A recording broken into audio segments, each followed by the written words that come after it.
Time Agent Brendan here again. New saloon, hope you like it, and lots to talk about. So let's get moving, eh?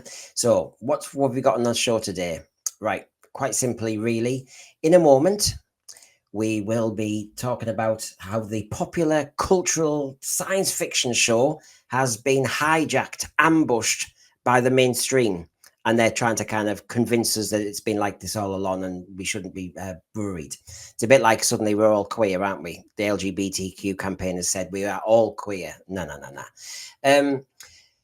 We will talk about in the light of the recent episodes. Yes, and there'll be saloons on those. Don't you worry. Keep an eye out in the next few days. In the light of the recent Doctor Who episodes and the producer interviews, I will show all the dangerous signs of cultural capture, season of a franchise for their agenda, for their mission statement, so to speak. And yes, I will look at the notorious Metro article. I will scrutinise it since it's now disappeared. It revealed the hand of the progressives running our media and who have captured Doctor Who, let's be honest. It is most enlightening. And I will continue to point out the ironies and inconsistencies within the production team and cast, RTD and Ncuti, saying that the 15th Doctor series is for all those who are suffering with mental health issues and emotional fragility. Yet their language is hostile, confrontational, and insensitive. Empty words, maybe? Virtue signaling, possibly? So let's take a closer look at that. I will show you how these apparently caring, thoughtful, sensitive, idealistic actors and producers of Doctor Who are actually so dismissive of us with harsh words and messaging. They say they represent those marginalised and voiceless. When people assert their voice, if not in agreement, we're shouted down. So lots to cover, lots to say, lots to decipher. But indulge me for a moment, please. Yeah, Coronation Street. I want to prove with an analogy this. I want to illustrate a point. If we were not talking about our beloved 61-year-old Doctor Who, but some other equally beloved, equally famed TV series, say Coronation Street, that started on ITV in 1960, let's apply what we Doctor Who fans have faced to Coronation Street. It will illustrate perfectly why we are right to be up in arms and voicing our concerns. It will also illustrate that it is only Doctor Who that would face this cultural vandalism and cultural capture. Can you imagine this? A showrunner taking over Coronation Street, and this is what you see in the next batch of episodes. There's a silly episode where we just have the characters under three all discussing Kembalo, Rita, and all the regulars. All the 3-year-olds are in some creche talking about the main characters and they're around in strollers. Imagine we have an episode where the Rovers return, does a cabaret night where the whole street dances and sings, and they're taken out of the show, so to speak. Imagine Coronation Street was actually renamed. Renamed. Let's have a look. There's our Lavender Avenue, to represent all the diverse communities that have always lived in Manchester, but we didn't talk about them in the show. So those who think it was Coronation Street, you've got it wrong. And because we're in charge of the show now, you listen to us, okay? It was never, you're not Corrie fans, you're Lavender fans, all right? We've changed the show. Imagine this. We are told that too many people who watch Coronation Street were white and old and straight, and Coronation Street is not for them anymore. It's only a fictional show, so go and stroke on some cobbles on a street near you and get a life. We own Coronation Street now, and it was never like that. It was never for you, so bye. Imagine where Kembalo talks to the camera and says there are streets like this all over Britain. Care for your neighbours and community, and he then winks at the camera. That the showrunner of Coronation Street brings in science fiction writers and fantasy writers following DEI protocols who have no soap opera experience and don't have any plot ideas, but they fulfill the brief.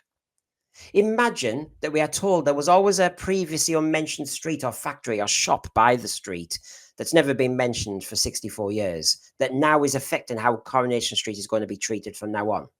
Imagine a new Asian lead character says that many of the white actors have had it too easy as they were mediocre, and he had to be spectacular to succeed and get on the program. If you look carefully, Coronation Street was never about white working class people. I have a list of examples of lesbians, gay people, queer people. Ina Sharples was non-binary. This is what we get told. This is the fiction, I'm telling you. Non-binary. Beck Gilroy was gender fluid, and Ken Barlow was dating so many women to hide his inner gay desires. Yeah, didn't know that, did you? But they're telling you now you got the program wrong. Ken Barlow isn't a Barlow either. We get told that by the showrunners. It's a myth. He's got a different origin. The Coronation Street producer says, we want the show to always push the boundaries and experiment with the genre of soap opera. And if you don't like it, tough. Get with it. Right. I've painted a picture using a very different TV franchise that's older than Doctor Who. Can you imagine the uproar? Therefore, I think we are allowed to say what we do about what's going on to Doctor Who. Now, let us peruse and dissect our latest piece of evidence of the progressive capture of the media and the agenda. Then look at how this shows Doctor Who is in mortal danger, in an existential threat to its core and support and soul. Do you know what? You know I'm a football fan. The way I'm seeing the showrunner operating this program now, I'd be singing from the stands. You don't know what you're doing. You don't know what you're doing. Right, let's have a look at this article then. Remember, the main article said, sorry, straight white men, it's not for you. It's never been for you. That was the language used. That was the fans they were talking about. The ones who bought the merchandise, the DVDs, sat with tape decks, recording the audio to play back, reading all the Target books, buying the weekly and monthly magazine. It was never for us, apparently, says this young Asian reporter. And then here she goes on that for ages now, you can see in green where there's the anger about us a lot, apparently. We are a vocal contingent of keyboard warriors. Yeah, do you know why? Because we don't have the power. We are those powerless, disenfranchised ones you're talking about, the ones you all say your program's about. That's us. It also says there, torn apart by woke ideologues. That's our accusation. And they're making us look as though we're silly with our RIP Doctor Who hashtag. Okay? And it's because we kept getting told to go away, to touch grass. Tough if you didn't like how Davros was changed. I will not listen. I have decided. The absolute monarch, Kin Russell, has decreed. The progressive autocrat. And they say, oh, your litany of tired complaints. Yes, because we are trying to say this is not how the show should be run. That's what we're trying to do. But no, we're dismissed as tired. You know, we have got stupid accusations. We're just keyboard warriors. That's because we've not got any power and we're not on any of these shows. That's why. And then we're told in this Metro article that the program's always been so versatile and fluid. And so therefore it's baffling, truly baffling, that a non-straight, non-white doctor feels so unbelievable to so many of those fans out there. Yes, Doctor Who has always been inventive. It's always been creative. Look at the regeneration idea. But don't distort to fit your political agenda and your beliefs and distort the program just to spin it. We've seen the use of the word regeneration doing the heavy load recently too. It is a TV show. Get over it. If you want to do your politics, you know where to go. Or do some adult program or documentary. I'm sorry, this is a family show, and I'm sorry, you really are pushing the agenda too far. And it is clear. Why did this get written? Why did this get deleted? Just look at the language. It's so confrontational at people who just happen to buy the merchandise, watch the shows all those years when other people hadn't discovered it. It is baffling how we have to put up with this. And of course, where did all this start? Jodie Whittaker. There we got her question. This was in 2018. I had the same thought, right? Modern day Britain is one thing, but what if the Doctor materializes in European Dark Ages? Well, exactly what Chris Chibnall wanted to do, particularly in the cast and in the stories, reflect the world we live in today. Very often, we're only seeing stories being told through the white male gaze. That's what Doctor Who always celebrated. Who are the ones buying the stuff? Who are the ones watching? The majority of people are the ones you're now saying it's not for them anymore. And this is my point. You would never do that to Coronation Street. You wouldn't talk to people like that, Corrie fans. And then she goes, the backlash is always the thing that gets focused on, but really it's so small. And also for a true fan, I've put that in green. You notice through this show, they say this a lot. If you're a true fan, you'll put up with this. If you're a true fan, you'll believe in this. If you're a true fan, you'll realize we're right. Oh, they do that a lot. It's a little trick. The white male gaze. The country in 1963 did look a certain way. Sorry about that. That's how it was. But then look at the dismissal. Now, I will grant that Jodie Whittaker laughs, and she's half joking here. I will say this because I think since then it hasn't been a laugh. And, you know, having a doctor as a woman, how would you respond? And she says, well, I think you have, I'd say that those fans have some internal issues that need addressing. I tell you what, they'd now call them mental health issues. They'd now say these are the disenfranchised, those with the powerless, the voiceless. That's who the show's for, isn't it? But when you're not agreeing with what they're doing, you've got internal issues that need addressing, and their mothers wouldn't be proud of them. And you get that sneer. This is disgraceful. And this is how that article today got written, because the media are thinking like this. Now, here you've got Russell T Davies. Remember, his language is just the same, but I've moved on, so I don't care. If people don't like the representation, if people don't like how I'm doing the Doctor, if people don't like the drag queen I picked for Devil's Cord, if people see things they don't like, if they don't like the bi-generation, sorry, I've moved on, so I don't care. Sorry, mate, I'm going to pull you up about that, because a good writer prepares the ground. A good writer does a lot of the building, the clues are there.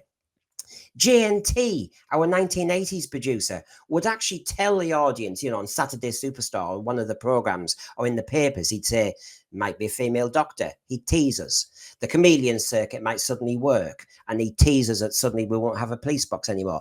He tested the ground. He teased us. He tried the publicity. No way did anyone dare just kind of go, da-da, that's how it is now, shut up. So I'm sorry, look at yourself, Russell T Davies.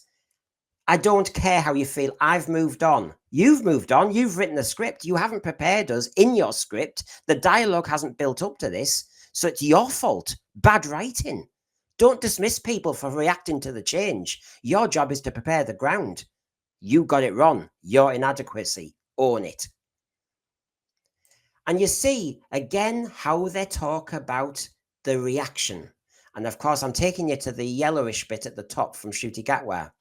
I feel like anyone that has a problem with someone who's not a straight white man playing this character, you're not really truly a fan of the show. You've not been watching. Tell me, how far different is that to what Jodie Whittaker said in 2018? The last two lead actors have said, you're not a true fan. You don't understand your own program. And these are two people who haven't been watching it since 1963. And they're telling the diehard fans, you've got it wrong. Bye.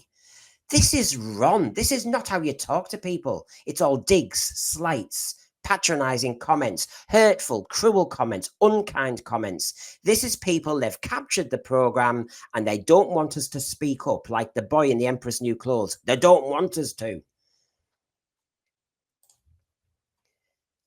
And of course, did that cover it when Ncuti Gatwa suddenly said, when they were called out probably, it's very noticed and we love you for it. We know how protective you are on social media. Well, they've been telling us to do various things, but there again, now they're seeing the light and they want to sound kind to us. But we haven't forgotten that they say this program is to the people who are the most vulnerable, the most disenfranchised, the most disconnected from society. It's for those people. And because it's for those people, you lot better shut your faces. And I don't know how Ncuti Gatwa dares say to the British government that they're all about divide and conquer, when RTD, Ncuti Gatwa, Jodie Whittaker, and it seems anybody who works for Doctor Who at the moment who doesn't like criticism, they actually divide the fans because they've conquered the franchise. It's those who are dividing and conquering. It started with Chris Chibnall. Divide and conquer the fan base. You rule the show, tell them to shut up, and then accuse us of dividing and conquering. Accuse the government of dividing and conquering society. You've done your bit, own it. And it just goes on, looking green. This is Ncuti Gatwa. For all you dammers out there, I'm not going anywhere. Who the hell is he talking to? Clients? Customers? TV license payers? They don't like criticism, do they? Or they don't like sharp observation. But they're very good at making sharp observations back. So it's the language I'm calling out. And it's also my theory that the programme is now kind of on the forefront of being ambushed cultural capture. And this is one of my worries as we go forward. And that's what was reflected in that article, the Metro article. Remember, we all know it. Don't touch grass. Well, the Who Pets have also been touching grass big time. Yeah, they watched the Space Babies and the Devil's Cord. And I tell you what, it was a massacre out there. They've all got hay fever, but they all couldn't cope with it. So yes, we were told to get a life. We were told by the male lead, don't watch, turn off the TV, go and touch grass, please, for God's sake. Listen to the language. Listen to it. Listen to the love of those people who bought the stuff, tape recorded the program, read the books, bought the monthly. Listen to it. They don't like criticism, do they? And of course, here we go again. The language in the Metro article says there's a barrage of social media hate. Do you know why you might get a barrage of social media hate? It's because the people who are criticising what they see as the dismantling and vandalism of their programme aren't in power, aren't in the media, have no voice. And the only voice they can find is on some little niche platform in social media like the one I'm on. That's it. So do you know what? They have their cake and eat it, don't they? They really do. The powerless, the frustrated, the disenfranchised people, they claim that the programme's for now, that they're representing in the 15th Doctor. We're reaching out and we're saying, please don't do that. And they're going, tough, shut up, touch grass, go away. You dammers. We're also called haters. We're dammers. We need our mums to have a good look at us. We've obviously got to address our internal issues. We are haters who shout into the void about the identity of a fictional alien. Have you noticed this? Once they own Doctor Who, they call it it's just a fiction. It's not important. Get a life. And yet they're the ones who are shouting that now they've got this prized toy, that they're going to do what they want with it. You can't have it both ways. Either it's just a little fictional little show, and therefore can everybody get perspective, or it is a very important franchise and platform to push your agenda, and we're calling it out. Can't have it both ways. But they've done this a few times in some of the language. And then this is from the Metro article as well. They create a straw man to punch down. Look at that last line. I've put it in red. It is certainly not just for one demographic. Which fans are saying that Doctor Who was only for one demographic? Which fans were saying it's only for the white male gaze? Which fans have been saying it's only that? Who? Sorry, you've created a straw man. You a false enemy. You are actually saying we're saying stuff we're not. And this is this foolish article. This is more than for white men. It is certainly not just for one demographic. It's for many. And she lists in the article the doomed romance between the 13th Doctor and Yaz. I don't know if it was a doomed romance. It didn't really kick off, did it? They weren't quite sure what they were doing. So you get this nonsense. It's the same old trick. We are apparently, on the other side of the argument, the critics of how Doctor Who is presently, and we've seen a few now, Space Babies, Devil's Cord, etc., that our criticisms are not valid because we're sad. We haven't got perspective. We haven't got a life. We aren't true fans. We haven't got a clue. And we're the wrong demographic anyway, so shut up because we're talking to other ones. Think of what I said about Coronation Street. You wouldn't dare. So, It's fluid, it's versatile, and so we're baffled at you lot. And look at them, angry viewers, worried that the Doctor Who programme is pandering to woke times, and Jodie Whittaker says she was terrified at this reaction and the rage, and they really make it sound so way vile. And I've called out their language; they sound so kind. But I have to say, and I have to call it out, I am very concerned about some of the language being used and some of the things that are being said. This is the key to my argument. We've got cultural capture, right? So if I take you a look at this, this was Ncuti again, talking in attitude, talking to not fans, trolls. You are so angry over something so inconsequential. Remember what I said? They said it's a fictional alien. Get a life. It's not important. Yet they think it's important enough to capture, ambush, and totally remold. You are so angry over something so inconsequential that you can't be an interesting person. How much does that sound like Jodie Whittaker saying, "Will your man be proud of you? You have internal issues you need to address."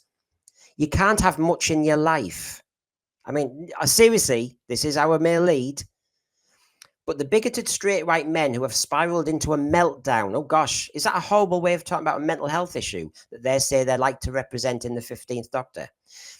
Clearly haven't been paying attention to the reboot's rich and ever-evolving history of multiculturalism and LGBTQ plus inclusion. There's your agenda, folks. And that's why the Metro article proudly said it's not for one demographic, and then when they saw the backlash was suddenly taken away and deleted. This is the revealing of the hand from the Metro article, from various aspects of the media, from the male lead himself. Look at that language. This is, we've got it. This is our show now. But if you criticize it, it's because you're sad. And if you criticize it, get over it. It's just a little show. I tell you what, they talk about a meltdown and they dismiss it in such horrible language. A meltdown. What about women's rights? What about the abuse of J.K. Rowling? What about people are spotting this very clearly? We're not just moaning about a little show. We're not just moaning that one little thing's been changed. We're not just saying that the latest Doctor's the gayest ever and we've got a problem with it. People are spotting that this is symptomatic of something bigger. The Union Jack has to be challenged. Last night of the proms, some of the songs have to be taken off because they offend people. We know what's going on. They are using Doctor Who as a platform to attack our society and our cultural norms. And when people are criticizing that, people are called out as bigots and that. No, it's because we've found out that you are using our program for something much more fundamental, substantial, and insulting to the nation. That's what I wanted to say there. That language is disgraceful. So, if you take a look, we've got the Metro article talks about, some of the ethnic writers we've had on Doctor Who recently, the ethnic music composer. We've had a South Asian master. We've had Joe Martin as a fugitive doctor. So this has been going on for a while, folks. So it's not for you white male gays people. Look at this. Look at this. Yeah.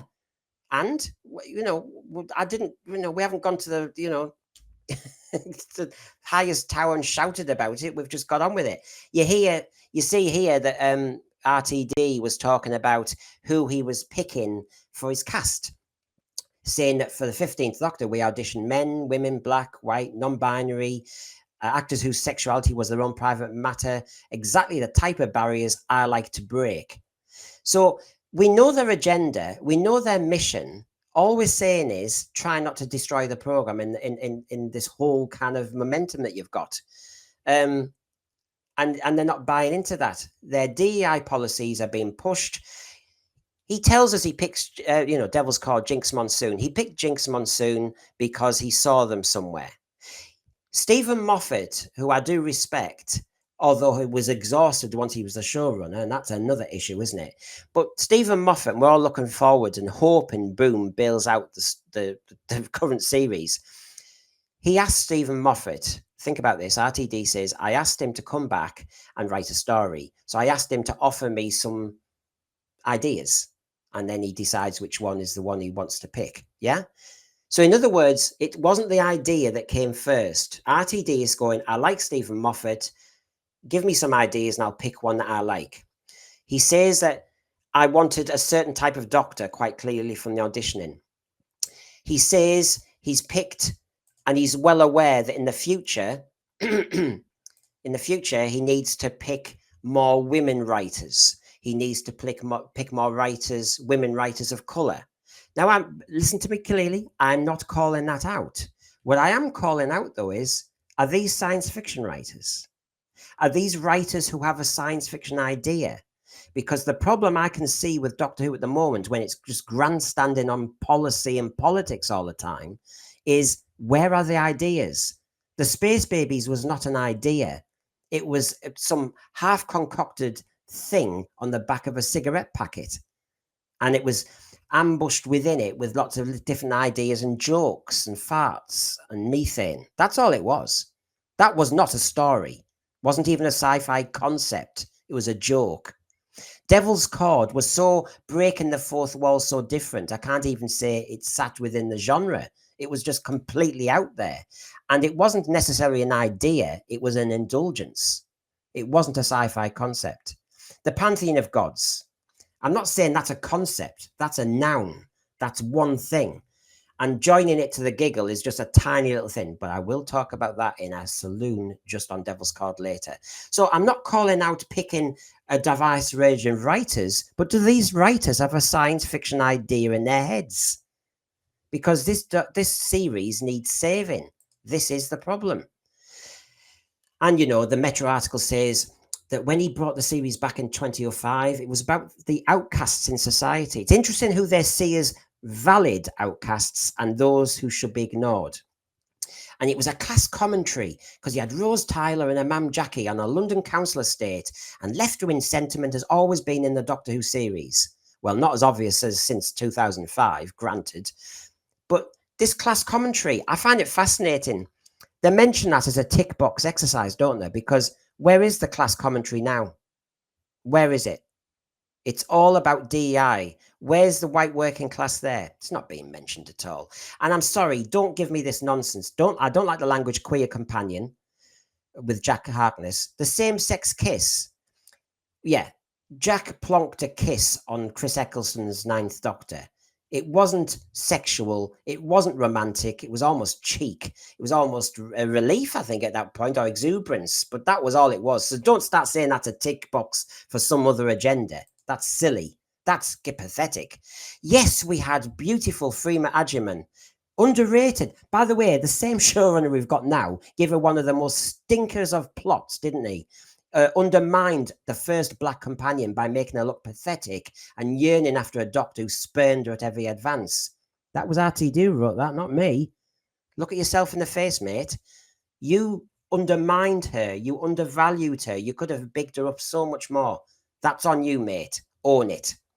So, you know, while they're telling us how to think, how to breathe, how to exist, they're ballsing it up all along. They're the ones using the angry language. They're the ones who are making mistakes.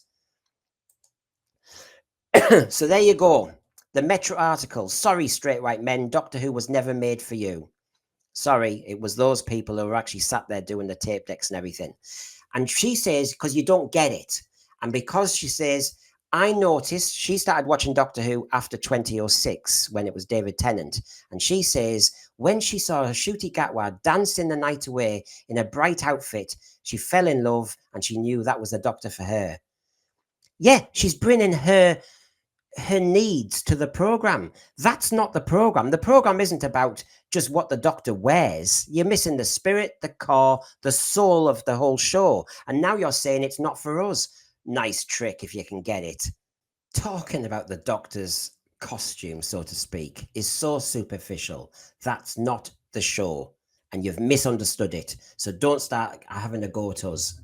And yeah, she's the one who uses the language. He's an unapologetically queer black doctor. Again, the language is wrong. Owning the word queer is offensive to so many, but they're on the right side of the agenda. And that's how she spews forth this nonsense about us hating it and thinking it's too woke. Can I just say something? There's somebody who started watching it, like I said, when David Tennant started. So basically, she loved these beautiful themes of found family and everything. I don't know what the hell she's talking about. It was Doctor Who at speed. RTD, as you know, changed Doctor Who style somewhat, sped it up, added a lot more sexuality and romantic, sentimental themes to it. But sorry, you haven't seen all the stuff before that. And I'm sorry, you can't say, I own the show now. This is mine. I've come on board late. And yet the argument is rubbish, because at the top there, she goes, the iconic British TV show has cultivated a devoted fan base. Hello, hello. Yes, the ones you're dismissing now, the ones you're telling to go away and touch grass, the ones you're saying are mentally ill, the ones you're saying need to address their internal issues, the ones who are having a meltdown, all those ones. Right. Very badly written article, this. It makes no blooming logical sense at all. And of course, we had the white mediocrity thing. Can you imagine that on Coronation Street? Can you imagine a new actor saying, I only got in here on here because I had to be flawless, but really, by inference, all the rest of you, Deirdre, Ken, etc., you were mediocre. It's been harder for me than for you. Wow. How to win friends. Right. Look, you can see I'm on one today, but I have to say it's where we are with the country. It's where we are with Doctor Who, definitely. I want them to get back to brass tacks. I want to make Doctor Who. Do things for the right reasons. Story, character, engage the audience. That does not mean preach or lecture or patronize or propagandize. Get the day job right. Making kids scared of Doctor Who before moonlighting on some other adult, sleazy, political agenda program. Don't run before you can walk. Less hubris, less complacency and backslapping. More self-awareness and self-criticism and being real. Now get on and start making Doctor Who, RTD, because that's what we've been missing for some time now. This is Time Agent Brendan, about to vacate the location before the mouthy trolls at the BBC and Bad Wolf find me. Look out for my speedy saloon decoding of Space Babies and Devil's Cord. Give us a subscription, please. Hello. This is part of the package. So please do that. Help us get, subscriptions. Give us support. Say thank you in that way. That's really nice of you. So, let's have no more no-nonsense time fillers, episodes that don't take us anywhere. Maybe I might just find another saloon, get my laptop out and write a script. Should it be for a Coronation Street episode or should it be for Doctor Who? Till the next time, Time Agent Brendan checking out.